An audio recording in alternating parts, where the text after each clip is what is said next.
The facts are very, very clear. The United States is heading toward a debt crisis. The only solutions will be truly painful for us all. That doesn't have to be our future. The way we respond to this challenge will ultimately define our generation. We can choose a path to prosperity. Let's take a look at how we can do it. Our debt as a share of the economy is already too high, but look at where it's going. These are actually pretty conservative estimates. We face a crushing burden of debt, which will take down our economy. It will lower our living standards. Actually, I asked the Congressional Budget Office to model the economy going forward. So they have these computer programs that simulate the U.S. economy. The computer program crashes in 2037 because it can't conceive of any way in which the U.S. economy can continue because of this massive burden of debt. You know, the economists tell us, when your debt gets to 90% as a share of your economy, you start slowing down and we stagnate. We prevent that from ever happening. Here's what would happen under our proposed budget, what we're calling the path to prosperity. As you can see, we won't come anywhere close to the tipping point, and we'll pay off the debt over time. So how will we do it? We will cut spending.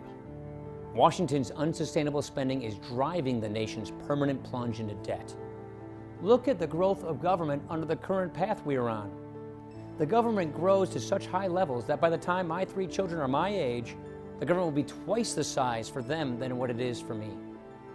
Our plan brings spending back down to the historic level of 20% as a share of our economy.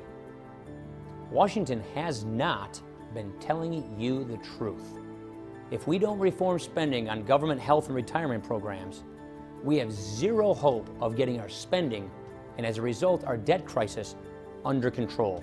Next year, the government spends 68 cents out of every dollar you pay in taxes just to pay for these health and retirement programs and interest on the debt. By the year 2025, they will consume every penny of every tax dollar you send to Washington. Our budget saves and strengthens these programs. It fixes the flaws in Medicare and Medicaid that have made rising costs nearly impossible to check. This is the only way these programs can hope to survive and function into the future. Look, we have a choice of 2 futures. We know the path we are on right now. That's the path the president's proposing. A debt crisis, no health and retirement security, a diminished future, a stagnant country, less jobs, less prosperity. That is not the America we know. We can choose this other path, but we have to make that choice. We can lift the crushing burden of debt off of our children and grandchildren, and we can get this economy growing today. It is up to our generation to pick this path. The question is, will we do it or not? It is up to us.